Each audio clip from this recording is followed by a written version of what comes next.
They dragged him down Main Street at high noon, and not a single man there could say exactly why. The dust rose in slow spirals under his boots, each step leaving a darker mark than the last, like the earth itself was trying to remember something the people had already chosen to forget. Elias Crow didn't fight them, didn't pull away.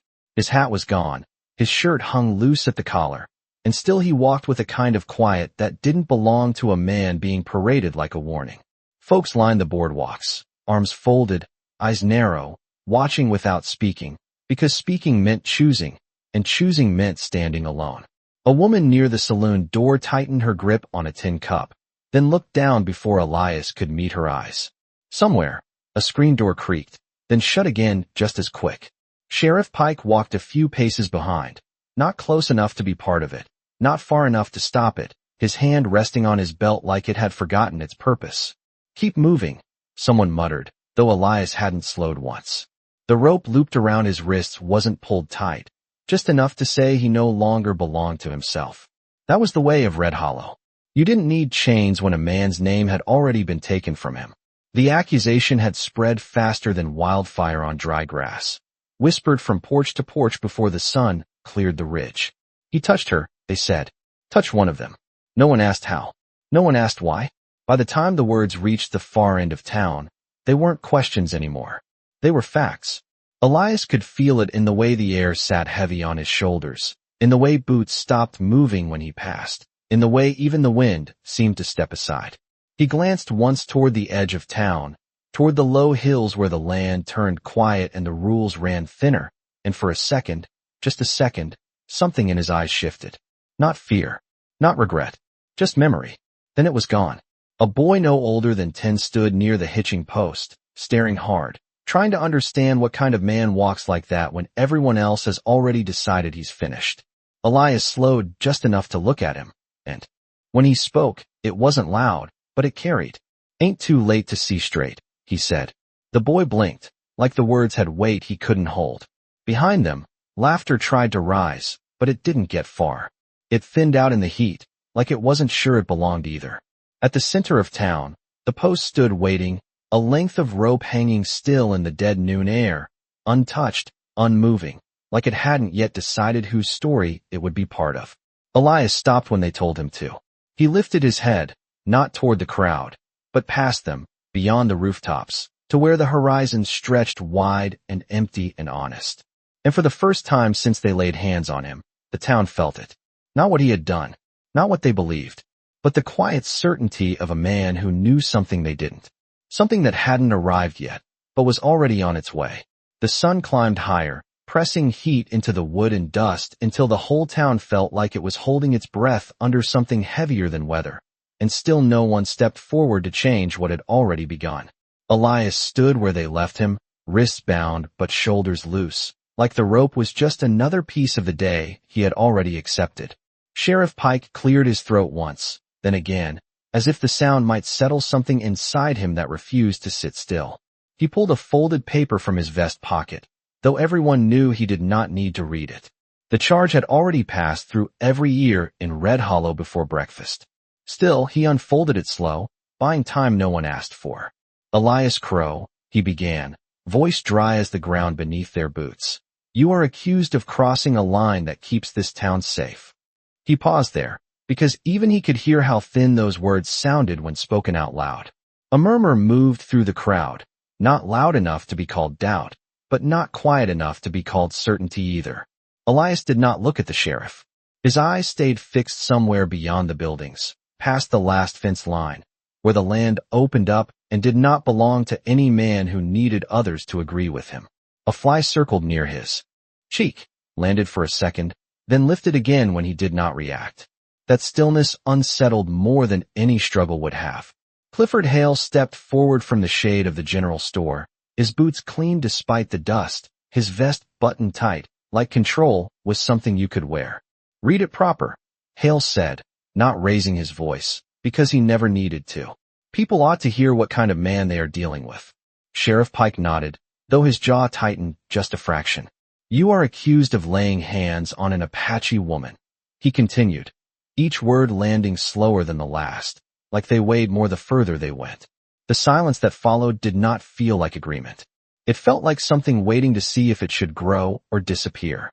Elias finally lowered his gaze, not in shame, but in thought, like he was measuring whether the truth belonged to him alone or to everyone standing there pretending they already had it. "You got anything to say?" Pike asked, quieter now, almost like the question was meant for himself as much as for the man in front of him. A long moment passed. Somewhere, a horse shifted its weight, leather creaking soft in the heat. Elias flexed his fingers once against the rope, not to test it, just to remind himself they were still his. Then he spoke, calm and even. "I did what needed doing. That was all. No explanation. No defense." The words settled over the crowd like a shadow that did not match the sun. Hale let out a short breath that might have been a laugh if it carried any humor. "Hear that?" he said, turning just enough for others to follow his lead. He admits it. But the admission did not land the way he expected. It did not spark outrage. It did not give the crowd something to hold on to. It only deepened the space between what they thought they knew and what they could prove. Sheriff Pike folded the paper back up, slower this time, like the act itself had become heavier. "Sunset," he said, not looking at Elias when he spoke it. "That is when this ends." A few heads nodded, more out of habit than conviction. The word spread again, but this time it did not move as fast. It lingered, caught on glances and half-formed thoughts, on the way some people shifted their feet without knowing why. Elias lifted his head once more, eyes tracing the edge of town, and for just a heartbeat, there was something there again, not hope, not fear, but certainty. The kind that does not need to be spoken to be true. And somewhere beyond the ridge, where the land held its own rules, the wind changed direction, carrying with it the faintest trace of something the town had not yet learned how to recognize. The afternoon stretched long and slow, the kind of heat that made time feel heavier than it should, and still the town did not move on, as if everyone had agreed, without saying it, that nothing else mattered until the sun decided what kind of story this would be. Shadows pulled tight beneath boots and wagon wheels, leaving nowhere for doubt to hide, yet it lingered all the same, quiet and stubborn in the corners of men's thoughts. Elias had not shifted more than a few inches since the sheriff spoke, but something about him had changed, not in his stance, not in his breath, but in the way the space around him seemed to settle, like even the dust knew better than to rise too close. A pair of ranch hands leaned against the rail near the well, speaking low enough to believe no one else could hear, though their words carried farther than they intended. "You think he really did it?" one asked, eyes flicking toward Elias before dropping again. The other shrugged, slow, uncertain. "Does it matter?" he replied, but the question did not sound as firm as he wanted. Nearby, the woman with the tin cup had not moved far from her spot, though the cup in her hands had long since gone empty. She watched Elias the way a person watches something they almost understand but are not ready to admit. Sheriff Pike stood off to the side now, hat pulled low, thumb tracing the edge of his belt again and again, as if he could wear a groove into the leather deep enough to fall through. He had seen men lie. He had seen men beg. He had seen men break before the day even turned. Elias did none of those things, and that unsettled him more than anything written on that folded paper ever could. Clifford Hale had taken position near the center of the square, speaking in quiet tones to anyone willing to listen, reminding them what order looked like, what happened when lines were crossed, what kind of place Red Hollow needed to be if it wanted to survive. His words were smooth, practiced, shaped to fit whatever ear they landed in. But even as he spoke, he kept glancing toward Elias, like he was waiting for something that refused to happen. A gust of wind rolled in from the west, carrying the faint smell of sage and something older, something that did not belong to fences or deeds or men who claimed land with ink and signatures. Elias lifted his head slightly, just enough to feel it pass across his face, and for the briefest moment, his eyes softened, like he recognized it. Across the street, the boy from earlier had not left. He had moved closer now, standing near the hitching post, hands gripping the worn wood as if it could steady whatever was shifting inside him. "Mister," he called, voice small but clear enough to turn a few heads. "Why did you do it?" The question hung there, simple and honest in a way the rest of the day had not been.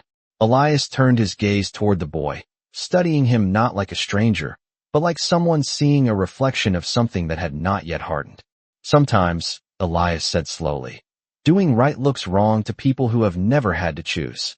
The boy frowned, trying to hold on to the meaning before it slipped away, but before he could ask more, Hale stepped in, his presence cutting through the moment like a shadow across sunlight. That is enough, Hale said, not to the boy, but to the idea that questions could still be asked. You fill his head with that kind of talk, and you forget what keeps this place standing. The boy lowered his eyes, but he did not step back this time. Around them, the crowd shifted again, not forward, not away, just enough to feel the weight of something pressing from the edges inward. Sheriff Pike looked up then, following the line of the street out past the last building, past the dust and the fences, to where the land opened into distance.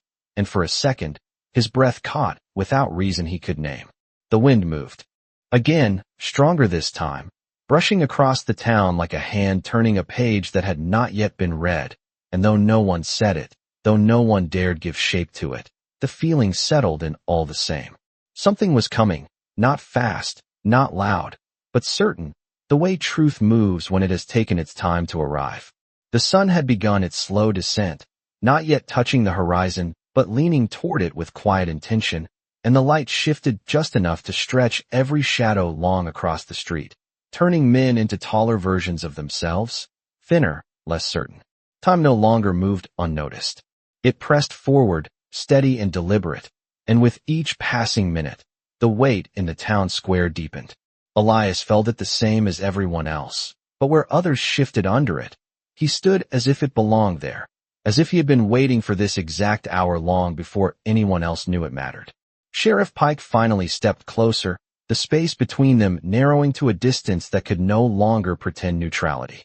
If there is something more, he said, voice low enough that only Elias and the nearest few could hear, now would be the time. It was not a command. It was not even a question. It was something closer to a man offering himself a way out, if only the other man would take it. Elias turned his head slightly, just enough to meet Pike's eyes, and for the first time, there was something there the sheriff could read. Not defiance. Not fear. Something steadier. You already know enough, Elias said. Pike held that gaze a second longer than he meant to, then looked away first, like the answer had landed somewhere he was not ready to face. Clifford Hale noticed the exchange. He always noticed the things that might slip past others. He stepped forward again, brushing imaginary dust from his sleeve, positioning himself where the fading sunlight caught him just right, as if even the day itself should frame his authority. We are not here for riddles, Hale said, louder now, making sure his voice reached the edges of the gathered crowd. We are here to keep order. A man admits to crossing a line, and the town answers. That is how we stay standing. A few heads nodded, slower than before, but still enough to give his words shape. Still enough to keep things moving in the direction he needed, but not enough to quiet what had begun to stir beneath the surface. Near the edge of the square, an older rancher shifted his weight, hat pulled low, eyes narrowed not at Elias, but at Hale. He had lived long enough to know the difference between a man protecting something and a man protecting his control. The distinction did not always matter, but sometimes, when the light hit just right, it became impossible to ignore. The boy was still there, closer now than any of the others dared to stand, his fingers no longer gripping the post, but hanging at his sides, uncertain what to do with them. He looked from Elias to the sheriff, then to Hale, like he was trying to find where the truth settled among them, and finding none of them quite fit. A sound carried faint across the distance then, so soft it might have been mistaken for wind if not for the way Elias's shoulders eased just a fraction. It came from beyond the ridge, beyond where the land stopped answering defenses, a rhythm too steady to belong to chance. Sheriff Pike heard it next. His head turned slightly, eyes narrowing toward the west, his body reacting before his thoughts could catch up. Hale continued speaking, unaware or unwilling to acknowledge the shift, his words filling the space that was already beginning to change. Sunset is not far, he said. We finish this clean, we move on, and we remember what kind of place this is. But the place was already remembering something else. The wind carried again, stronger now, lifting dust in a slow line along the far edge of town, not rising wild, but moving with purpose, like it followed something just out of sight. Conversations faded without being told to. Boots stilled. Even the horses along the rail lifted their heads, ears turning toward the same unseen point. Elias did not look surprised. He did not smile. He simply stood, breathing the same air as everyone else, but holding a certainty that no one there had earned. Sheriff Pike took one step forward, then stopped, caught between the role he wore and the truth that was beginning to press against it. "You hear that?" he asked, though he did not wait for an answer, because by then, they all did. Not loud, not yet, but coming. And for the first time since the morning began, the town of Red Hollow felt something it had not prepared for. Not fear of a man bound in rope, not confidence in its own judgment, but the quiet, rising awareness that whatever they thought they controlled was about to be measured against something they did not. The sound grew clearer, no longer something the wind could claim as its own, a steady rhythm rolling across the open land like a heartbeat that did not belong to any one man, but to something older, something that did not hurry because it never needed to. Dust lifted along the far ridge in a long, low line, not scattered, not wild, but moving together as if guided by a single will, and the sight of it pulled every eye in Red Hollow toward the same horizon at the same time. Conversations stopped without finishing. No one gave the order. They just ended, like the town itself understood that whatever was coming did not care for words. Sheriff Pike stepped forward another pace, his hand no longer resting easy at his belt, but hovering there, uncertain, as if the weight of it had changed. "Hold steady," he said, though the words sounded more like a reminder to himself than a command to anyone else. Clifford Hale turned then, finally acknowledging what he could no longer pretend was not there. His jaw set tighter, his posture straightened, and for a moment he looked exactly like the man who believed he could control the outcome of anything that entered his town. "Just riders," he said, voice firm enough to reach those nearest him. Nothing more than that. But even as he spoke, he did not take his eyes off the ridge, and something small in his tone gave him away, something that had not been there before. The riders did not rush. They did not scatter. They moved in a line that held its shape as it descended, each figure keeping distance from the next with a precision that spoke of something practiced, something deliberate. Horses stepped careful and sure, not driven by urgency, but by purpose, and that difference settled deep in the bones of everyone watching. Elias stood where he had always been, but now the space around him felt different, like the story had shifted and he no longer stood at its center, but at its edge, waiting for it to complete itself. He did not turn to watch them approach. He did not need to. The boy beside the hitching post leaned forward, eyes wide, breath caught somewhere between curiosity and something he did not yet have a name for. "Who are they?" he whispered, though no one answered, because the answer was already beginning to take shape in the way the riders held themselves, in the way the light caught on pieces of leather and beadwork that did not belong to Red Hollow. The first of them reached the edge of town and stopped. Not at the center, not at the post, at the line where dust from the open land met the worn boards of the street. Others followed, forming a quiet row behind him, not crowding, not pressing forward, simply being there in a way that made the air feel smaller. No weapons were raised. No voices called out. They did not come with noise. They came with presence. Sheriff Pike took another step, then stopped again, the space between him and the riders filled with something that did not need to be named to be understood. "State your business," he said, and though his voice held, it did not carry the same certainty it had that morning. The lead rider did not answer right away. He dismounted slow, boots touching the ground without hurry, and for a moment he simply stood there, looking across the town, taking in every face, every posture, every choice that had led them to this point. Then his gaze shifted, not to the sheriff, not to Hale, but to Elias. It stayed there, steady, knowing. And in that silence, the kind that stretches longer than comfort allows, the town felt it again, stronger now. Not the arrival itself, but what it meant.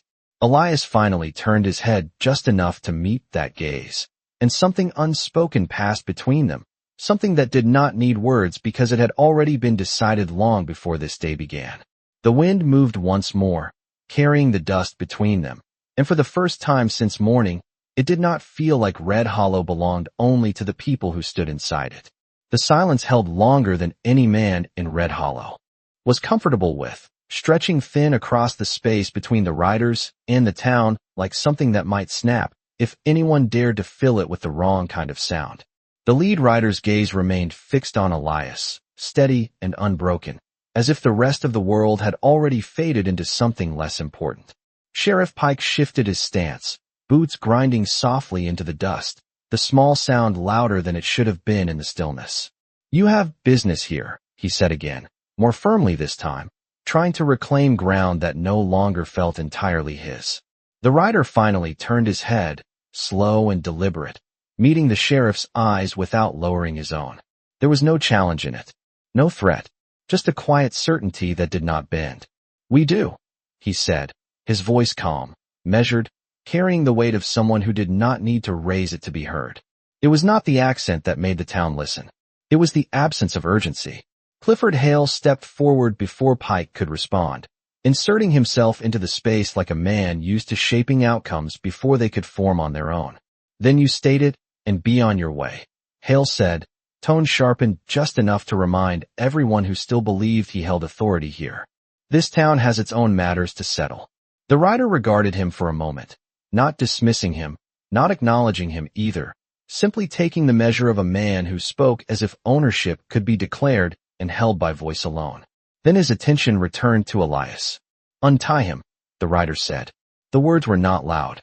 They did not come with force, but they landed in the center of the square like something final, something that did not expect refusal because it had already moved past the need to argue. A ripple passed through the crowd, not panic, not yet, but something closer to recognition that the direction of the day had shifted in a way no one had planned for. Hale let out a breath that carried the edge of disbelief. "That is not your concern," he replied, stepping closer, placing himself squarely between the rider and Elias now. "This man has admitted to nothing you understand." The rider interrupted, still calm, still even, but now there was something else beneath it, something that made the interruption feel less like a break in conversation and more like the closing of a door.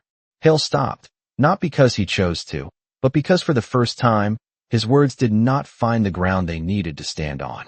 Sheriff Pike looked between them, his gaze moving from Hale to the rider, then to Elias, and something in his posture changed, small but real, like a man beginning to step out of a shadow he had stood in too long. "You know this man?" Pike asked, the question directed at the rider, but carrying more weight than the words alone. The rider nodded once. "We know what he did," he said. Another silence followed, deeper now, because the meaning of those words did not match what the town had been telling itself all day. The boy near the post took one step forward without realizing it, drawn by something he could not yet name, his eyes moving between Elias and the rider, as if trying to fit two pieces of a story together that had been kept apart on purpose. Elias said nothing.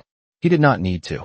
His eyes stayed on the rider, and in them was the same steady understanding that had been there since morning, only now it was no longer his alone. The wind shifted again, carrying dust between the two sides, softening the line that had separated them, and for a moment, it felt like the town itself was being asked a question it could no longer avoid. Sheriff Pike exhaled slowly, his hand finally dropping from his belt, the tension in his shoulders easing just enough to show he had made a choice, even if he had not yet spoken it. Hale noticed. He always noticed.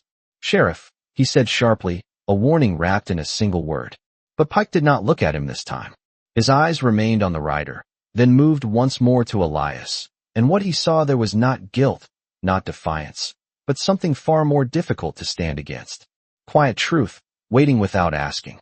And for the first time since the rope had been placed around Elias's wrists, the outcome of the day no longer belonged to the man who had started it, but to the man who was finally willing to see it through.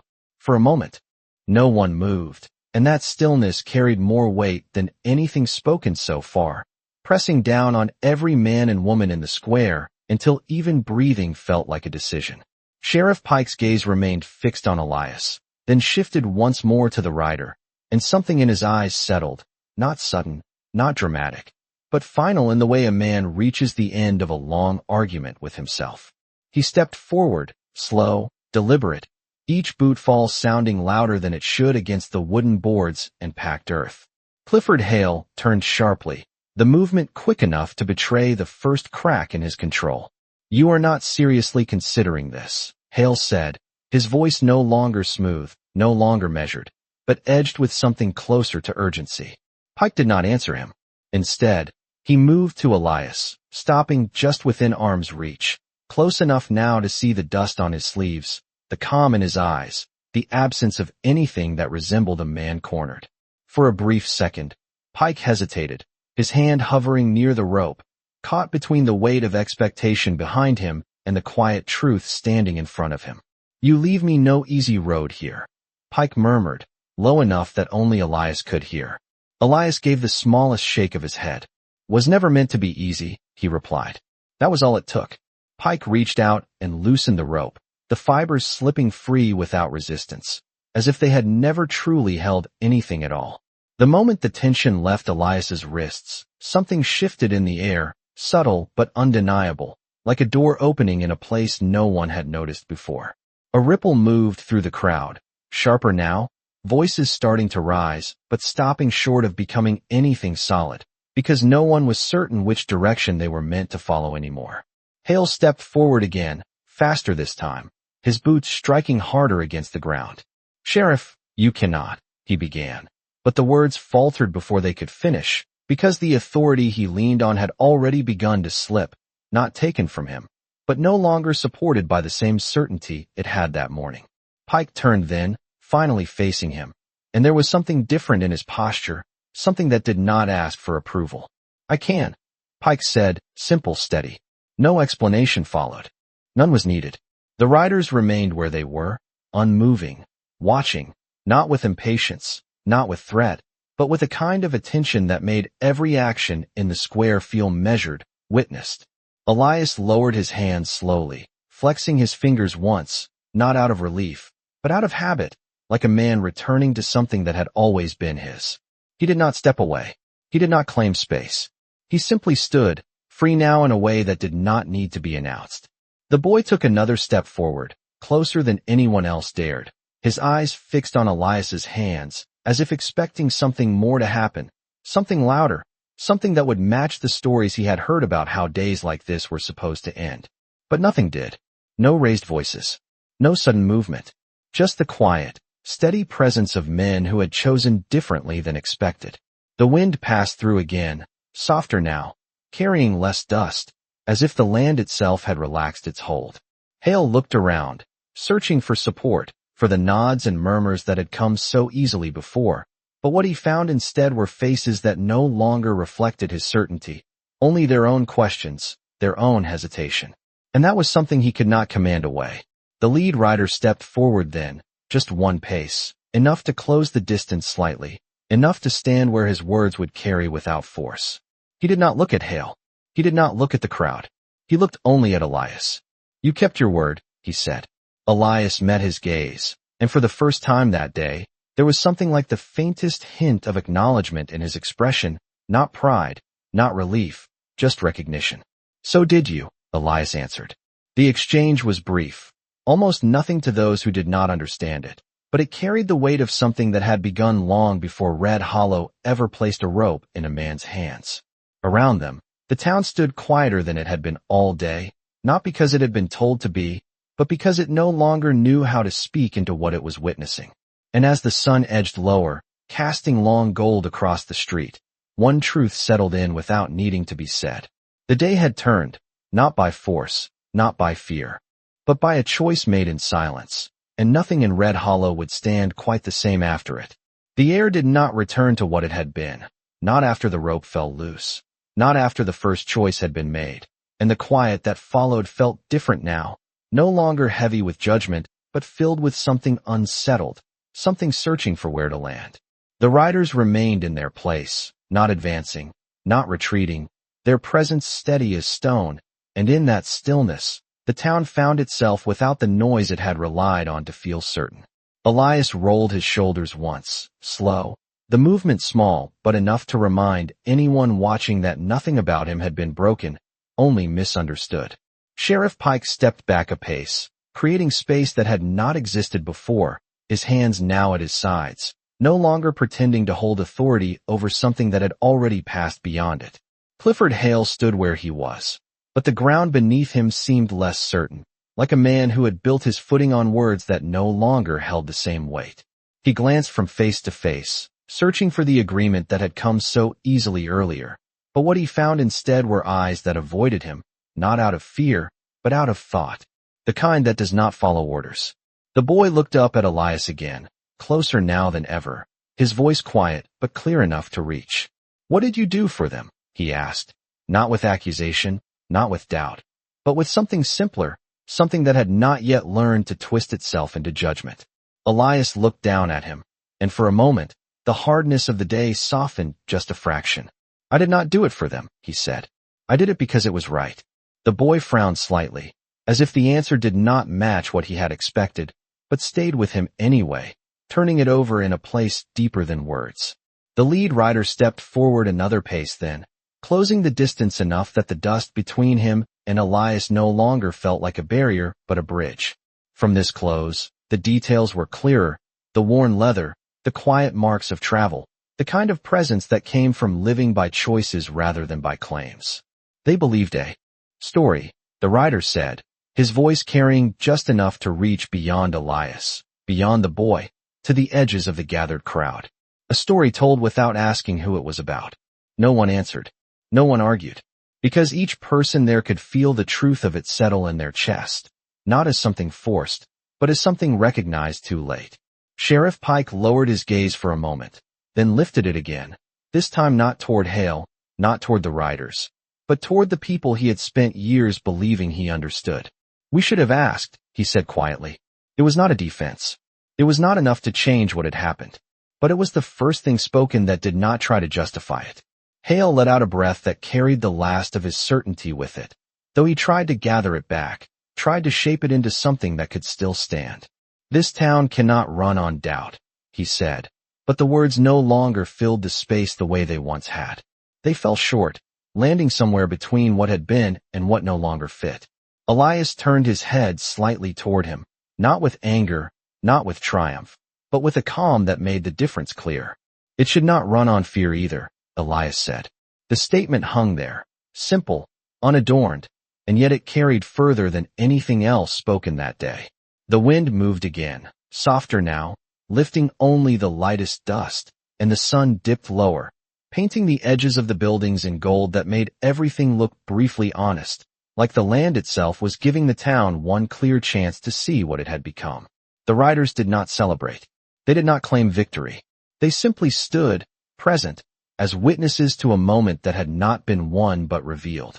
And in that quiet, with no one left to push the story forward the way it had begun, Red Hollow found itself facing something far harder than any accusation.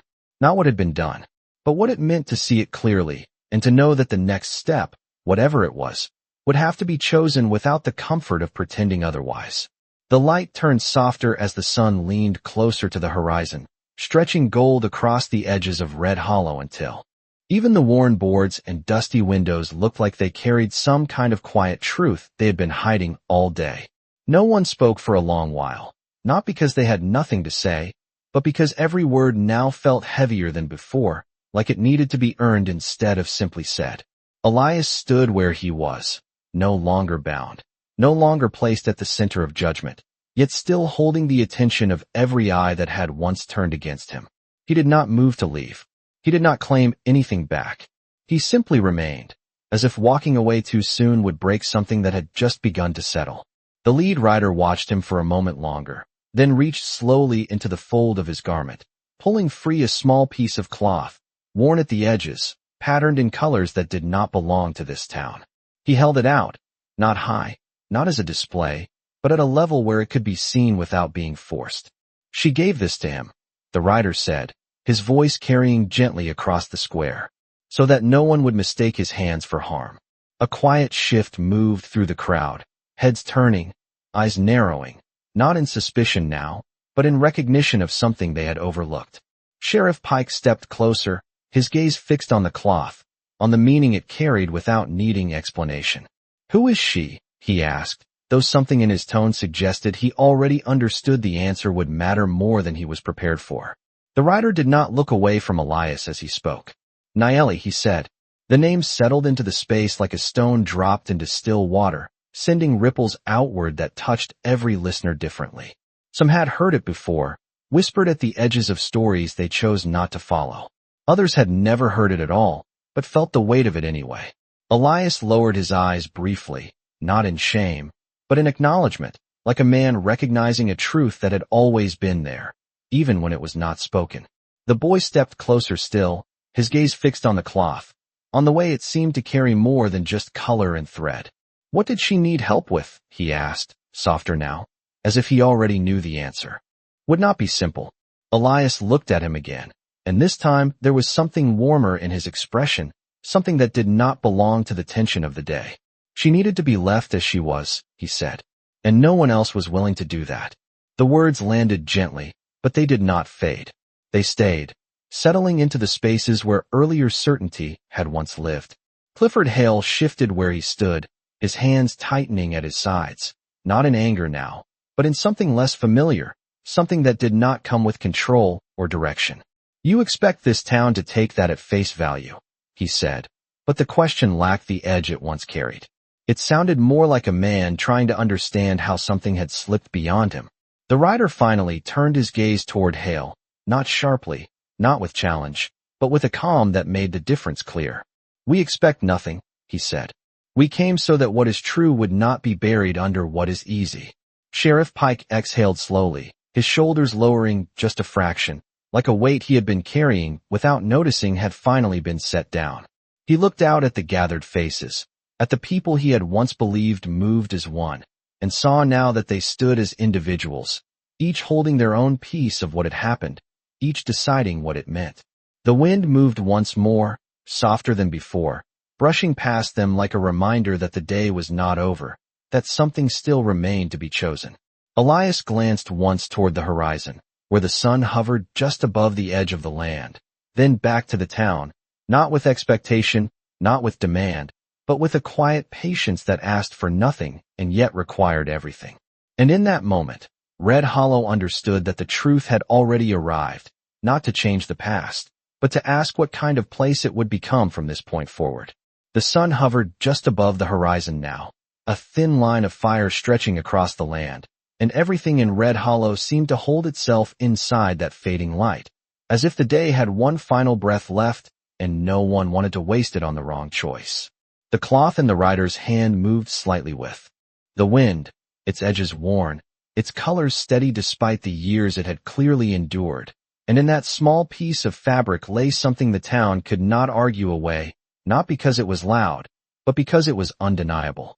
Sheriff Pike stepped closer again, slower this time, his eyes fixed on the cloth, then lifting to Elias, then back to the rider, like he was tracing a path between truth and responsibility. Why did he not say this before? Pike asked, not accusing, not defensive, but searching for something he had missed. Elias answered before the rider could. Because it was not mine to say, he replied. The words settled softly, but they carried a kind of weight that made several men shift where they stood, not from discomfort, but from recognition. The boy looked up again, his voice quieter now, shaped by what he had begun to understand. You stayed silent, even when they were wrong? Elias nodded once, simple, without pride. Some things matter more than being right in front of people who are not ready to hear it. That answer did not satisfy the need for clarity. It did something harder. It asked for patience. Clifford Hale let out a slow breath, his eyes moving across the faces around him, searching for the agreement that had once come so easily, but what he found instead were men and women no longer looking to him for answers. They were looking at Elias. They were looking at the rider. They were looking at themselves. And that was something he could not command. You expect us to undo what has already been done, Hale said. But even as he spoke, the certainty had drained from his voice, leaving only the outline of authority without its substance. Sheriff Pike turned toward him, not sharply, not confrontational, but with a steadiness that had not been there earlier. We cannot undo it, Pike said, but we can decide what we do next. The statement did not echo. It did not need to. It settled into the space between them, into the spaces between every person in the square, asking the same question without raising its voice. The riders remained silent, their presence unchanged, not pressing, not withdrawing, simply there, like witnesses who had come not to force an outcome, but to make sure one could not be avoided. Elias took a slow breath, the first that seemed to carry anything beyond the moment, and his eyes moved once across the town, not searching, not judging, just seeing. He noticed the woman with the tin cup, still standing there, though now her hands had stilled. He noticed the ranch hands by the rail, no longer speaking, their expressions no longer certain. He noticed the boy, standing closer than anyone else, holding on to something he did not yet fully understand but refused to let go. "You gave them your answer this morning," Elias said, his voice even, carrying without effort. "Now you have to decide if it was the truth or just the easiest thing to believe." The words did not accuse. They did not demand. They simply remained, impossible to ignore once heard. The wind moved again, gentler now, brushing past the buildings, carrying with it the scent of the open land beyond, as if reminding the town that the world did not end at its borders, that truth did not belong to one place or one voice. Sheriff Pike removed his hat slowly, holding it in his hands as he looked out over the people he had once led without question. "We made a mistake," he said, not loudly, not for effect, but because it needed to be said plainly. A few heads lowered. A few did not. But none turned away. Clifford Hale did not speak again. For the first time that day, he stood without shaping the moment, without guiding it, and in that stillness, it became clear that the town no longer moved at his command. The sun dipped lower, the light thinning, stretching, and in that final stretch of day, Red Hollow stood on the edge of something it had not prepared for. Not conflict, not victory, but the quiet, unavoidable weight of choosing what kind of place it would be when the light was gone. The last edge of sunlight slipped lower, brushing the tops of the buildings before beginning its slow retreat, and with it came a quiet that no one tried to break, as if the town understood that whatever was said next would not belong to the day that had started this, but to the one that would follow. Sheriff Pike still held his hat in his hands, turning it slightly without noticing, the motion small but steady, like a man grounding himself in something simple while everything else shifted. He looked at Elias again, not as a figure at the center of trouble, but as a man standing where he had been placed without choosing it, and for the first time, Pike saw the difference clearly. "What happens now?" Pike asked, not to Elias alone, not to the riders, but to the space between them, to the town itself. The question did not carry authority. It carried responsibility. The lead rider glanced once toward the horizon, where the sun now touched the line of land, then back to Pike. "That depends," he said, "on whether this place holds to what it said this morning, or what it knows now." The words settled like dust after wind, slow, unavoidable. No one answered right away. The woman with the tin cup stepped forward first, the small sound of her boots against the wood drawing eyes not because she demanded attention, but because she had not moved all day until now. She looked at Elias, really looked this time, not at the story around him, but at the man himself. "I watched," she said, her voice quiet but steady. "I did not speak." She paused, not searching for forgiveness, not asking for anything. That was wrong. The admission did not echo. It did not need to. It opened something. One of the ranch hands shifted next, rubbing the back of his neck like a man uncomfortable in his own skin. "We went along with it," he said, not looking at anyone in particular. Did not ask a single question. Another voice followed, then another, not loud, not coordinated, but real in a way the earlier agreement had not been. Sheriff Pike listened, not interrupting, not guiding, just letting it unfold, and with each voice, something in his posture settled deeper, not lighter, but steadier, like a man finally standing on ground he could trust. Clifford Hale remained still, his eyes moving from one speaker to the next, and for the first time, he was not the center of the moment. He was outside of it, watching something he could not shape. Elias did not speak during any of it. He did not step forward to claim the shift. He did not turn it into something about himself. He simply stood, hands free at his sides, his presence unchanged, as if the outcome had never been his to control in the first place. The boy stepped closer again, standing just a few feet from Elias now, his gaze lifted with a kind of clarity that had not been there that morning. "You could have left," he said. "Before any of this." Elias looked down at him, the faintest hint of something like a smile touching the edge of his expression, not bright, not wide, but enough to show. Leaving would not have changed what they believed, he said. Staying gave them a chance to see it different. The boy nodded slowly, not fully understanding, but holding on to the shape of it, like something that would make more sense with time. The lead rider watched the exchange, then looked back toward Pike. We did not come for judgment, he said. We came so it would not be forgotten what was done, and what was not. Pike gave a single nod, the motion small but carrying weight. He turned then, facing the town fully, no longer as a man trying to maintain order, but as one choosing what it meant. Then we remember it right, Pike said. All of it. The words did not close the day. They opened what came after. The sun slipped below the horizon, the last light fading into something softer, and in that dimming glow, Red Hollow stood changed, not by force, not by fear, but by the simple, difficult act of seeing clearly. And in that quiet, with no one left to pretend otherwise, the town began to understand that what mattered most was not what had nearly happened, but what they chose not to let happen next. The light had faded completely now, leaving only the soft afterglow of dusk settling over Red Hollow. And in that dim, honest hour, the town looked smaller than it had that morning, not in size, but in certainty. The buildings stood the same, the street unchanged, but something beneath it all had shifted, something that could not be seen, yet could be felt in the way people held themselves, in the way no one rushed to fill the silence anymore.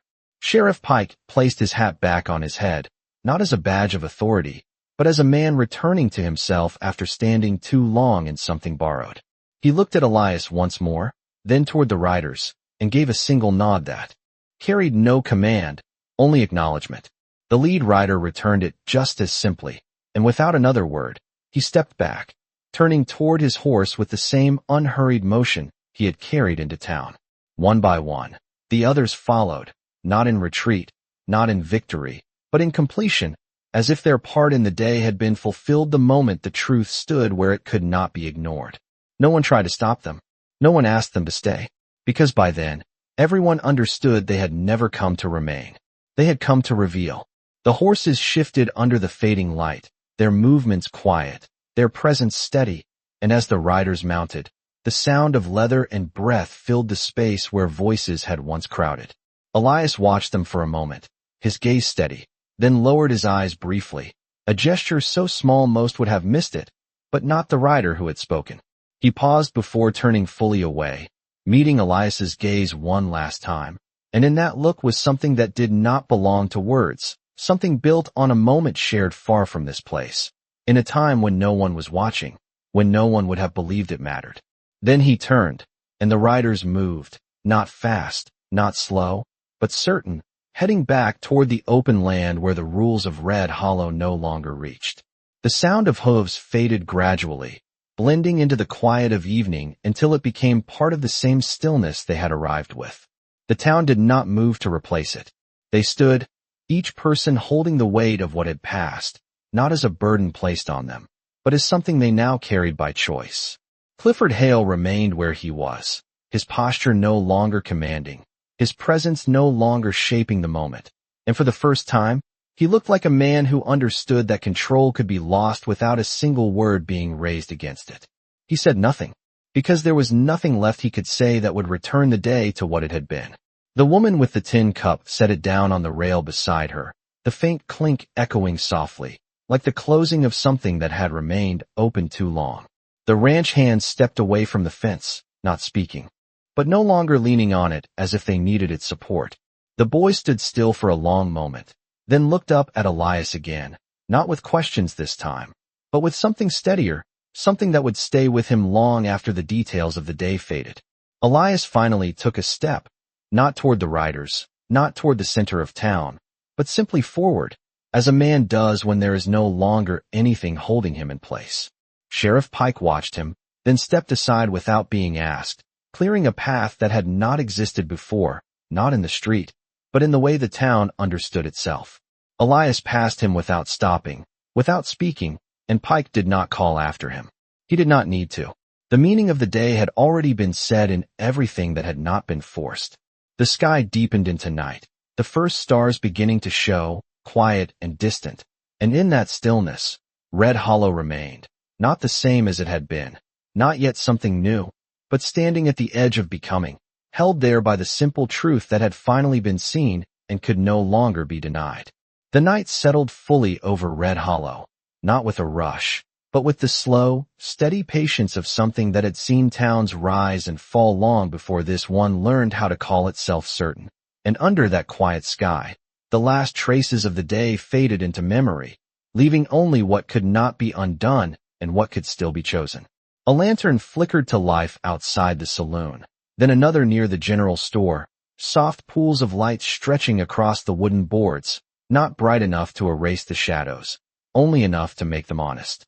Sheriff Pike stood alone for a moment in the center of the street, the place where everything had begun to turn, his gaze moving across the emptying square, taking in the same buildings he had seen every day for years, yet now seeing them as if they belonged to a place he was only just beginning to understand.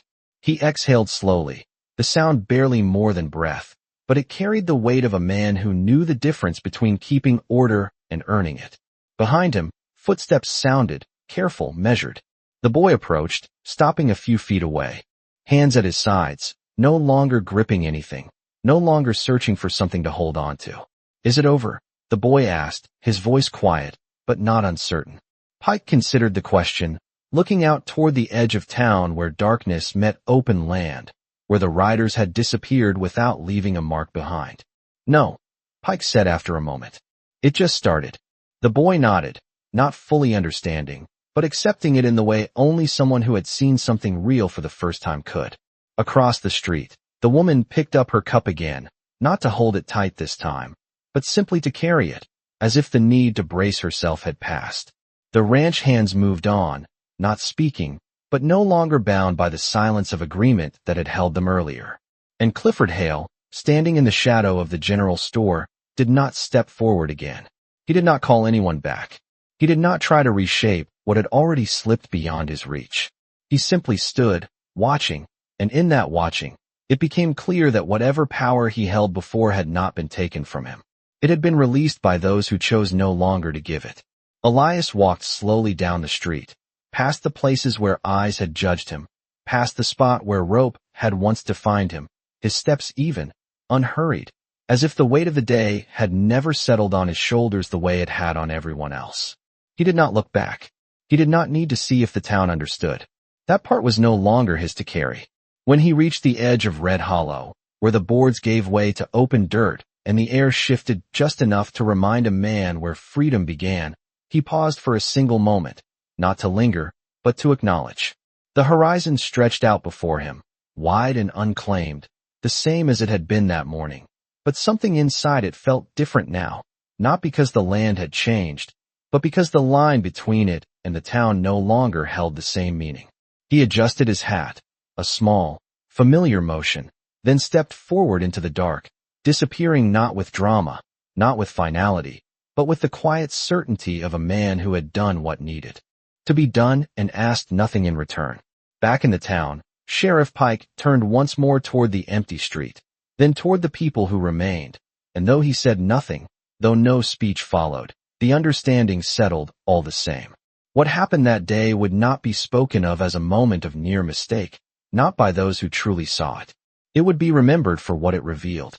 That a man could stand alone and not be broken. That a town could be wrong and still choose differently. And that sometimes, the loudest kind of justice does not come from a gun or a rope, but from the quiet moment when no one moves and everyone finally sees. The lantern light flickered softly, the night deepened, and Red Hollow, for the first time in a long while, did not feel like a place held together by fear, but by something far harder to maintain and far more worth keeping. The simple, fragile weight of truth, carried not by one man, but by all who chose not to look away again.